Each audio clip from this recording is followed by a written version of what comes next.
Good evening, everybody. My name is Remain Dele Farutimi. I'm here again tonight, continuation of the series I titled Youthquake.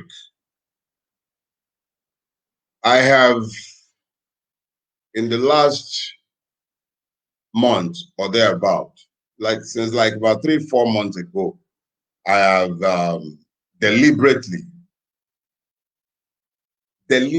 sought to provoke the secessionists into an argument. And it is deliberate. Deliberate in the sense that I had found, from perhaps having lived 52 years, that the most passionate persons are usually the zealots. And when somebody is zealous about a cause, it is because they are believers. And if you have any true gospel to preach, the disciples you truly desire are the zealots, those who have found reasons, causes for which they have already committed their lives. And there are very few Nigerians who are more passionate about Nigeria than the secessionists. The secessionist is essentially the man who wanted to be a patriot, but who has been denied citizenship. It is the pains of the refusal of citizenship that has battered the secessionist pains. Now, because I have deliberately provoked this discussion, I have also been careful to ensure that in tackling the subject, I have taken time to outline my thoughts so that we can follow each other and so that we might be able to speak with each other rationally and as brothers and sisters. I acknowledge the validity of the pain of those who seek to secede from the Nigerian state. I assure you that there was a point in my own life, particularly in the immediate aftermath of the annulment of the June 12th election. I embraced, I'm sorry to say, this is not meant to denigrate, even though I intended to provoke. I embraced the idiocy of secessionist arguments. I even advanced a few. I've said that in the article that I posted as a prelude to this discourse. And it is very easy to find refuge in what I would again call the idiocy of secessionist sentiments and arguments, because they are self-defeating, and I would explain myself. Just let's take the time together. Now,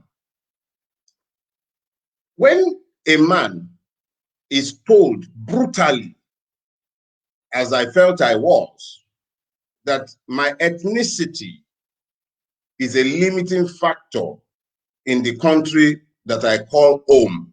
Not that it was the first time I was saying it, but it had never been brought home so brutally. But as I have evolved, I have come to realize that it wasn't really about the fact that I was a Yoruba person, even though that might appear to be what it was, because the government itself did a fantastic job of selling it as though it were to be a Yoruba problem. Chukwumerije, I don't know, I'm not going to speak ill of anybody, and by comparison, is a saint compared to our current Minister for Information. So Chukwumerije played his own part in the sickening Nigerian system in defining the June 12th struggle as though it were a Yoruba grievance. And it became a Yoruba grievance because we were silly enough to buy into that argument. So we had our oppressors, or shall I say our enslavers, defining the terms of our arguments for us. and we bought into the illusion. So I became a secessionist. I was an ideologue of the Oodua Republic myself, at least amongst myself, my friends, and other people. I belong to a Yoruba group who are affiliated to Afenifere. That is not the story for today. But the key thing is this.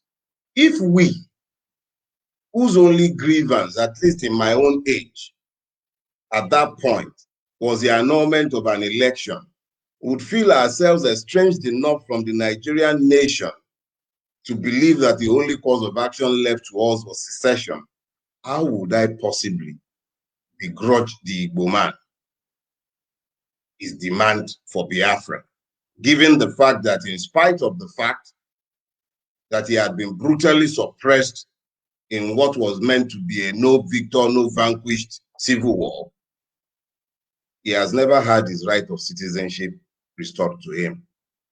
Now, if it were to be only the Igbo man who is suffering from not being a citizen in the Nigerian space, then it would be easy for the Igbo man to then separate his cause from the cause of the rest of Nigeria.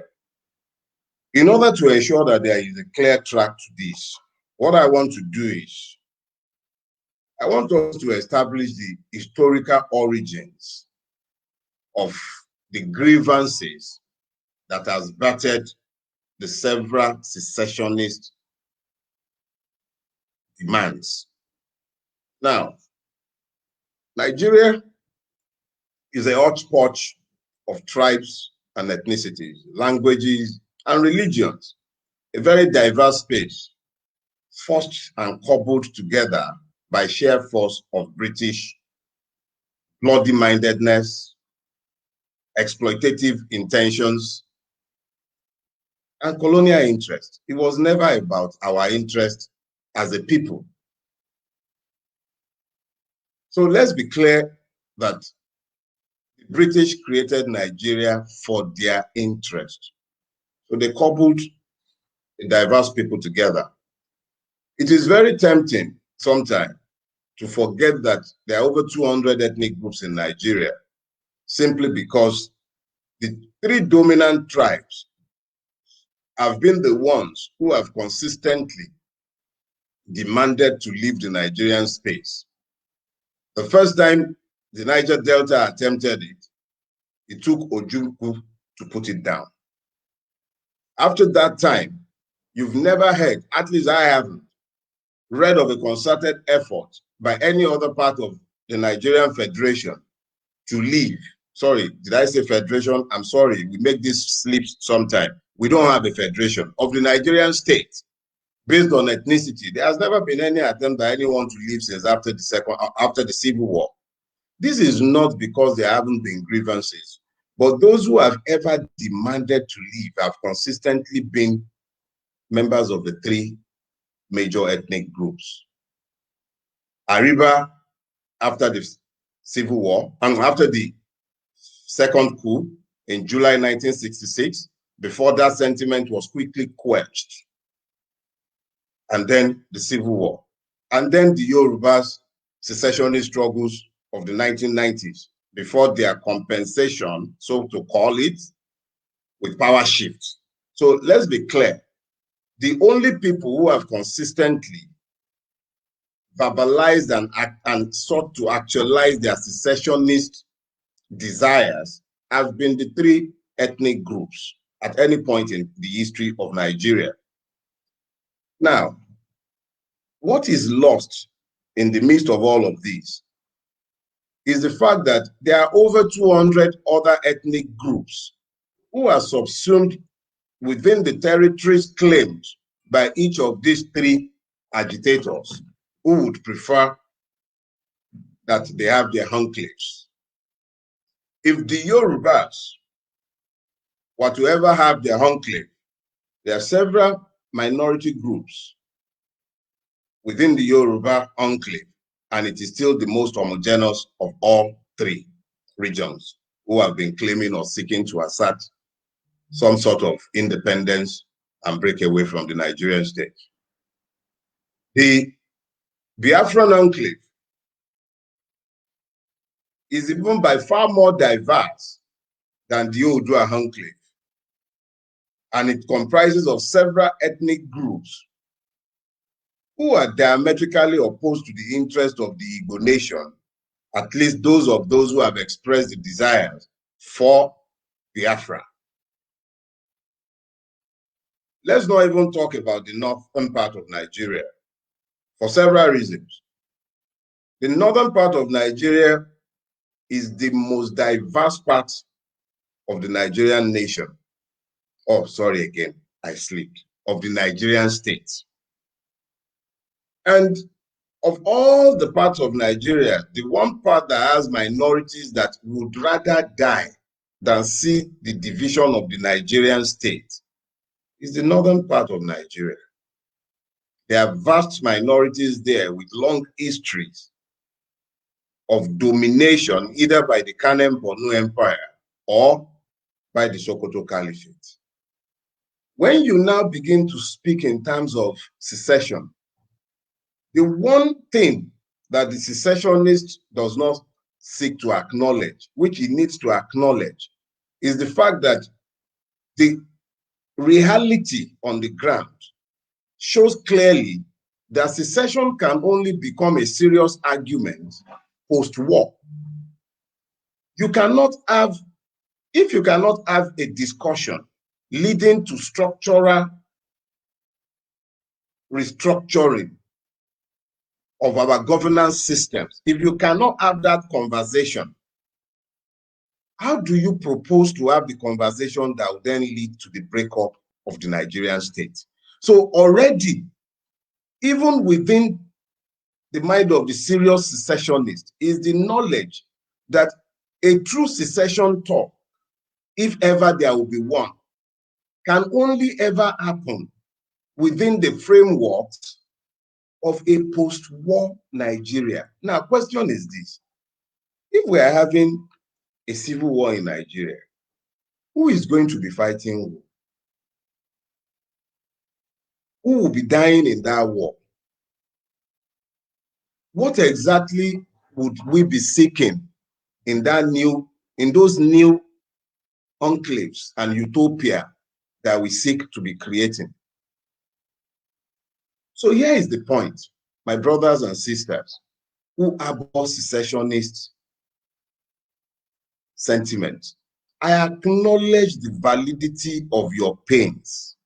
It is impossible to dispel them and reaffirm my own humanity. But I believe it is defeatist in the extreme to believe that the solution to our problems as a people is that we, who constitute over 99% of the population of Nigeria, because let us be clear about one thing. There is a common thread that unites Nigerians across tribes, across religion, across the regions, across our utopian republics that we seek to create. And that is the commonality of our pains and afflictions.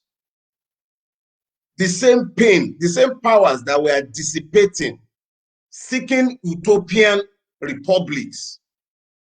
Why can we not direct it to demanding better governance? Why don't we use it to demand that Nigeria resolves its Igbo question? You know what the Nigerian Igbo question is? It is the question of citizenship. Who is the Nigerian citizen? If citizenship is equal to all, you would have resolved the Igbo question. You would have resolved the Odua question. You would have resolved the Ijaw question. You would have resolved the question of the Middle Belt man, of the Fulani man, of any man for that matter, except the one that seeks to lord it over the other. Now, I am not a stupid man. I am not unaware of the fact that Nigeria is in the grip of an insurgency. You are the ones who are allowing themselves to be distracted by your myopic search for your utopian secessionist enclaves. There is a winnable battle to be fought, and that is the one for the birth of the Nigerian nation. There is a nation possible There are only two classes of Nigerians today. And the largest of the classes of today's Nigerians is the class to which you and I belong, the class of the oppressed. Two classes, the rulers and the ruled.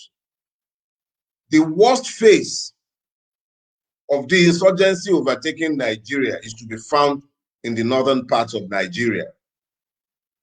Muslims are being killed. Christians are being slaughtered. They are citizens. It does not matter what their ethnicities are. If there is truly a government in Nigeria, and if we are truly citizens of Nigeria, and if we are still human, we should be demanding an end to this inhumanity within our borders. What has happened to our consciences? But we are allowing ourselves to be distracted by demands for republics that we know, at least any thinking person should know, can never happen post-war and pre-war. You can only have a valid or useful discussion leading to secession post-war. Who will fight that war? Who? Nigeria is already fragile. Look around you, my brothers and sisters. The Northeast, the Northwest, the South-South, the Southeast. Let's be true to ourselves.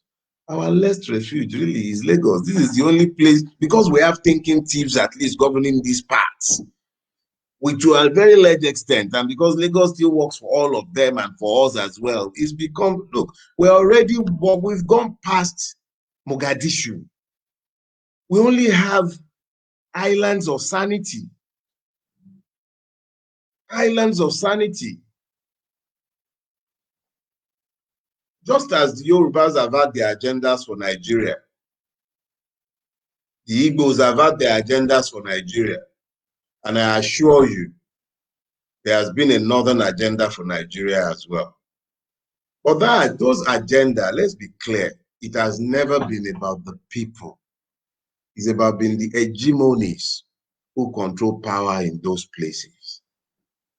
But with the growing ideological syncretism that has overtaken Nigeria in the last 30 years, I'll tell you what has happened. The most rapidly irredentist of the northern political interest has taken power in this country. And it has weaponized ignorance.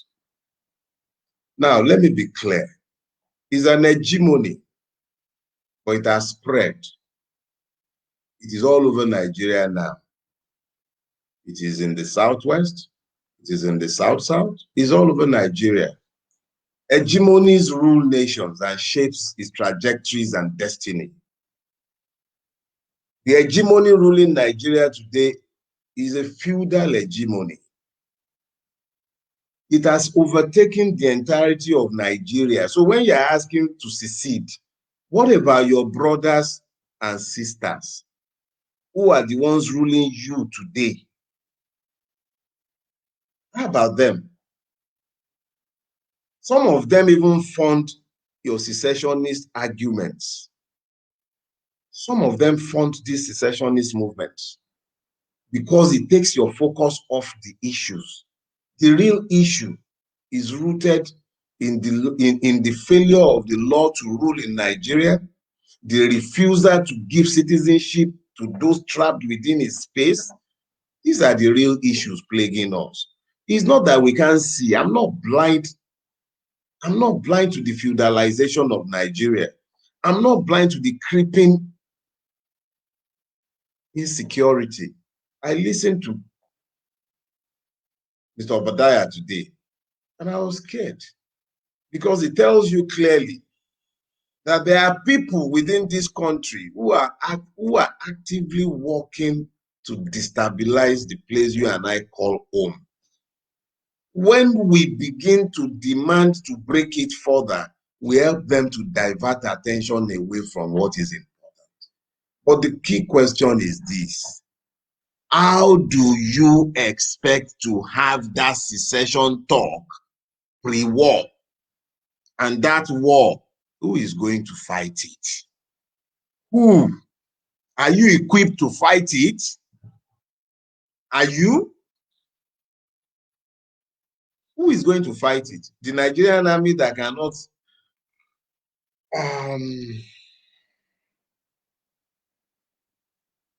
see,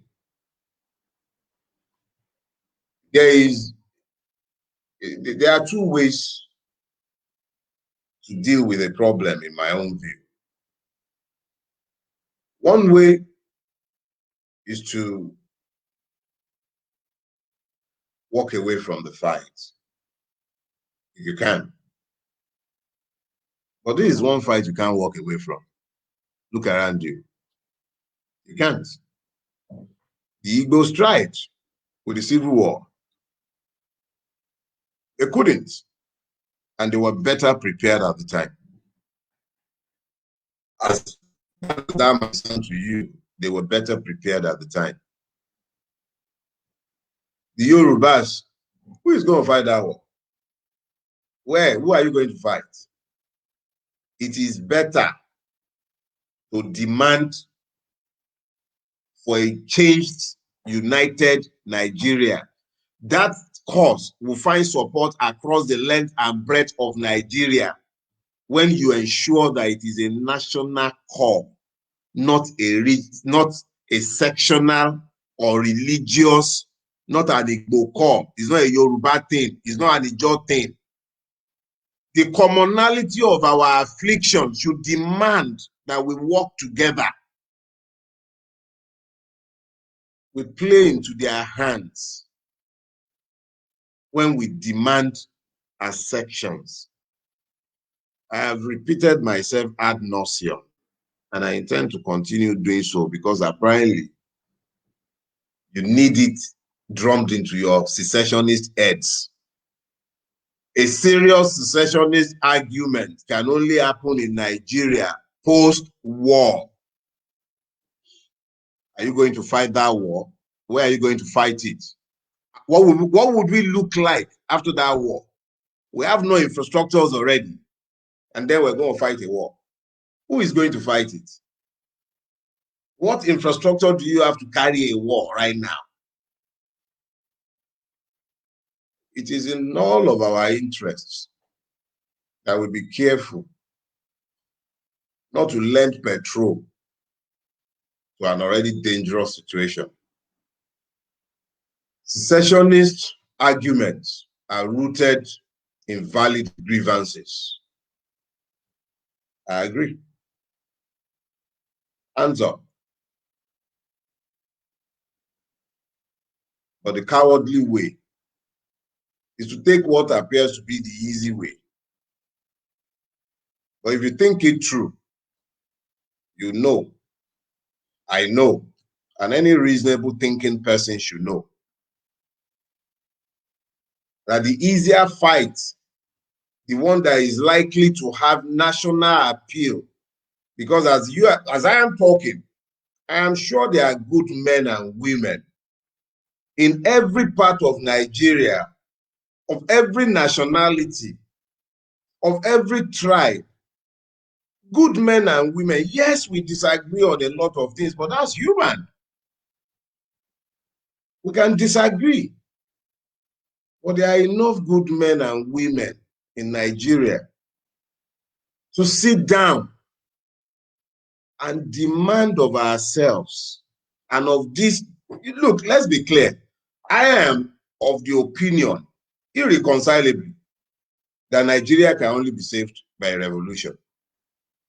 But when 99% are victims, the 1% are afflictors. It is up to us to take the language of the sane and speak to ourselves instead of fighting ourselves. We have differences. We can resolve them. People fight, they talk. It doesn't have to be about punching each other or shooting each other. Why must we wait for them to talk for us? I am resolute in my belief that only a revolution will save Nigeria. But the difference between a revolution and an implosion is the presence of an alternative vision. I have sought to share one in the book I have given you for free. Download it. Read it. There is a 59-page constitution at the back. Let's debate it. Let's talk. If you have better ideas, put it down. Let's develop a national consensus behind the plan. Don't let's be the ones reacting to the people. They are deliberately provoking violence because it suits an agenda. We play into their hands when we fall for secessionist sentiment. It does not advance anything. It's defeatist. It won't happen. Don't fool yourselves. It won't happen. It can only happen post-war. Who is going to fight that war? Why must we wait and be reactive?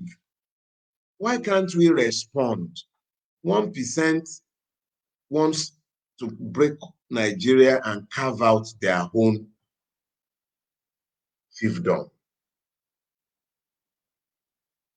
And 99% of us, everything is not about brawn, and not everything needs to be by force. Let's talk to ourselves. Let's educate ourselves. Let's educate ourselves. Nigeria needs a turnaround. Yes, I agree. But not secessions, not a breakup. Well, it's bad enough as it is. Why play into the hands of those who profit from violence? Why must we go the way of Somalia? Why? Why must we go the way of Somalia? To how many pieces do you think we need to break Nigeria before it will then end? Where are you going to put the Benue man? In what republic? How about the one in Adamawa?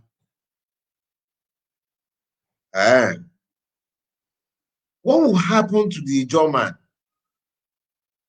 the Urobo? Where would it end? We're better off as one. Let's fight together for an equitable, just Nigeria. That's a worthy fight. That's the kind of war I'll be glad to die in, if I must die in any war. Do not die in their war. Define your own war. Your war should be the birth of the Nigerian nation. It is possible. Yes, we are diverse. I agree. Our strength is in our diversity. Yes, we're diverse. I agree. But that is not a disability. It's an advantage. Why can't we dare to bat Nigeria? Why not? Why not? Why can't we bat Nigeria? I love the idea of Nigeria. I'm sure you do. The only problem with Nigeria is because right now the law does not rule. Impunity rules because of the feudalization of our state. If you allow the law to rule and citizenship exists on an even keel, Nigeria could be a paradise. Let me tell you an anecdote and then I'll seek to close. I have recounted this in my book, Do Not Die in Their War. I can't readily remember the title of the chapter now. But in that chapter, I recounted a visit to the IITA in Ibadan. Now, my first visit to America, I went to Houston, and it was I love the place, nice weather and everything. So one day I went to Ibadan and somebody told me IITA had accommodation. So I went to stay in IITA. And my first impression of the place was that I was in Houston. It was a beautiful place. Once you got off the Ibadan or your expressway and you drove into their compound, it could be anywhere in the world. Beautiful place. Paradise. Smack bang in the middle of our hell. I stayed about 6 days there. I wrote part of Do Not Die in Their War whilst I was there. There's a chapter, an entire chapter that I dedicated to that visit. Now, what I found in the place, what left me, you need to read that chapter on your own. I'll try and post it if I could later on in the day. But the key thing that was quickly brought home to me is this. Our land is blessed. It is our rulers who have turned our paradise into hell. The Igbo man came. We gave him a piece of IITA. Incidentally, at the time I went, they just had their 50th anniversary. And Obasanjo, the saint of Owu, was a special guest of honor. They had his pictures and everything. So he was there. He saw what they had made of part of the country that was given to the white man to build. And the Ford Foundation, who I believe are the founders of IITA, and the vision behind the construction of IITA, shows us what is possible in our country if we were led by vision. I've never seen grass greener in any other part of Nigeria than the one I saw in IITA. I've never seen roads better planned and functional than what I saw in IITA. And the minute you drive out of IITA and you enter Idiocy, they are going to a job, is hell. Right outside the gate, one space, paradise, the next one, hell. Leadership, vision, that's all the difference there was to the two. Leadership, vision, we've been caused by myopic leaders. Aremu the Lion Cub is a chapter in Do Not Die in Their War. I recommend it to you in your spare time. It's free. Go online. Go to deliverotime.com. Download it for free. Read it. I'll leave Aremu at that point. But there was a point. I was away in England and I took a walk in the English forest. And I was walking for almost 5 kilometers and then I realized I wasn't afraid. If I was in Ijebu, where I have a farm, if I was walking for long enough in the forest, I'll be worried. I'll be worried about stories. Even though I'm a born-again Christian, I'll be thinking of goblins. If I'm not worried about snakes, I'm worried about ants. I'm worried about something or the other because, anyway, don't let me close like that. But then I realized that the English forest was dead. In fact, it was in the morning in October. Maybe because of the cold, even the birds were quiet in the English forest. I was out walking in the morning. And then it struck me, the English forest was dead. You know why? There was nothing in their forest to be guarded again. Dead land. But in Africa, in Nigeria, you're walking in the forest, there are snakes guarding the treasures of the land. It belongs to those who tame it. Our land is paradise. It's our leaders that are blind. You too, unveil yourselves. Speak your truth in your space. Secession is not a solution. It's a cop-out. And it can only happen post-war. So when you are sitting down in Europe, talking secession, question I ask you is this. Where is your army? Where is your army? The paradise you are going to promise in your secessionist paradise, why can't we fight for it within the Nigerian space? We are more than them. The secessionist argument is defeatist in the extreme. I recognize the pain that has battered it. The grievances are legitimate. But as my people will say, Ori bibe, kologun ori fifo. Decapitation is not the cure for headache. One Nigeria, and I do mean that, one Nigeria. The secessionist argument is defeatist in the extreme. Good night, everybody. Sleep well. And thank you once again for joining me. And I'm sorry, I meant no offense, but we do need to wake up. Okay? The secessionist argument is defeatist in the extreme.